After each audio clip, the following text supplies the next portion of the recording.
Hi, and welcome to the Cruz and Kale Reading Nook. I'm Cruz. I'm Kale. And today we'll be reading Chapter 7 of The Poet's Dog, which is called Going Away.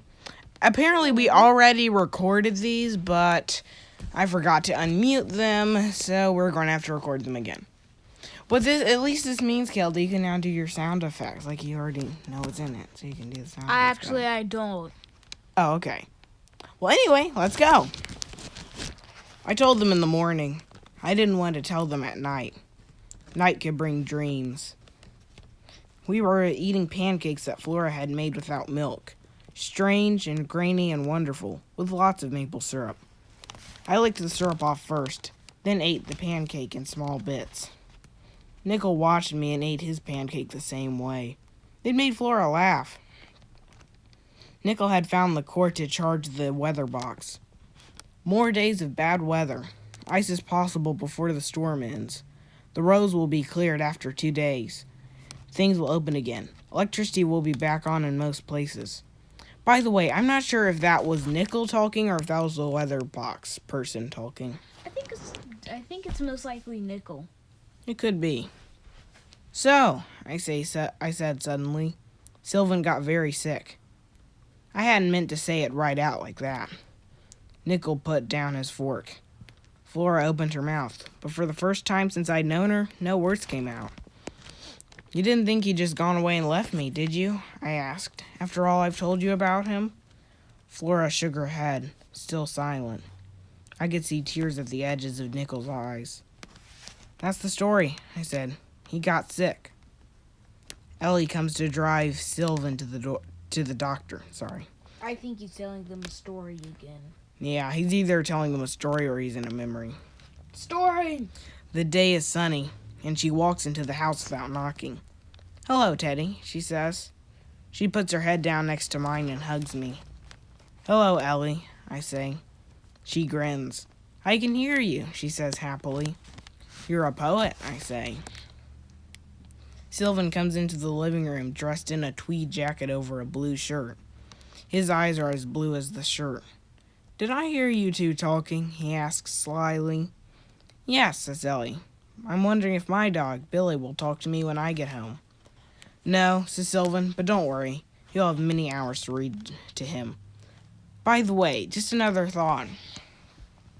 I think that in this world of the poet's dog, not in the actual world, just in this world, that poets are able to talk to dogs once they become poets. And dogs are able to talk to poets once you read to them. That's just my thought. In the fake world. Yeah. Ellie sighs. No, Billy is more of a sleeper, she says. I can understand. Sometimes days are just the days to sleep. Yeah. I'll drive, says Sylvan, who, since I've known him, has only ridden a bike. Ellie's no fool. Do you have a driver's license? She asks. No, he's a poet, I say, making Ellie laugh. I'm driving, says Ellie. You can sit next to me and roll out your lovely words. Ellie strokes my head. Do you want to ride in the car with us? She asks me. I'll wait here, I say. I don't want to leave the house. I'm afraid that if I leave, somehow everything may change. I walk outside and watch them drive off in Ellie's small red car. Going away. That's the end of Chapter 7. Next time we'll be reading Chapter 8, which is called Curmudgeon. I think that's how you say it. Well, until then, bye. Bye! And I forgot the sound effects. Well, there's always next time. Yep. Hi, and welcome to Cruz and Kale's Reading Nook. I'm Cruz. I'm Kale. And today we're reading Chapter 8 of The Poet's Dog, which is called Curmudgeon.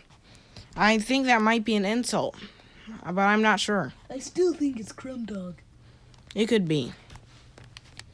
I hear Ellie's car drive up to the front door.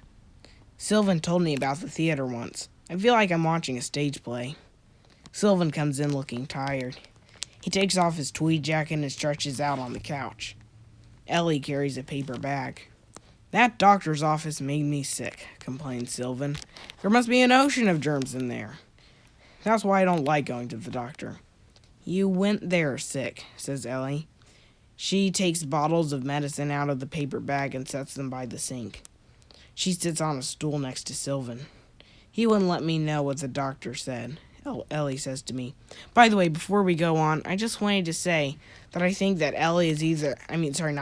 Teddy, the dog, is either telling the kids a story or lost in a memory. I'm pretty sure he's telling the kids a story.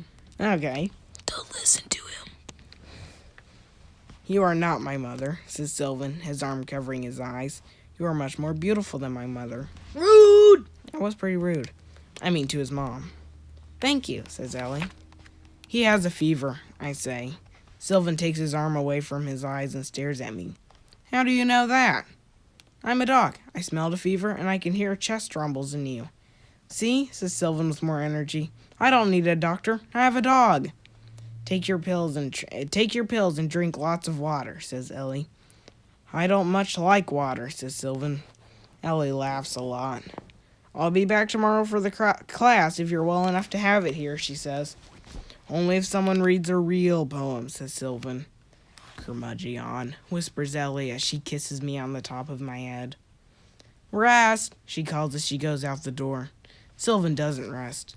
He smiles at me as he sits at the computer. I like that girl, he says, and I heard her call me a curmudgeon, he adds as he types. I guess there's nothing wrong with your ears, I say. Thank you, Dr. Dog, says Sylvan with sarcasm. Okay, I think we're leaving the story or the memory. The story? And you took care of Sylvan, said Nickel. I did. Like he took care of you, said Flora. Nickel's voice was soft, but I could hear him even with the storm outside. It's almost as if Sylvan saved you and brought you here so you could save us. Maybe. One night, late, Sylvan read me part of a poem he had read. Sorry, let me read that again. Sorry. That's okay. I just had messed up on the tense of the sentence. Maybe.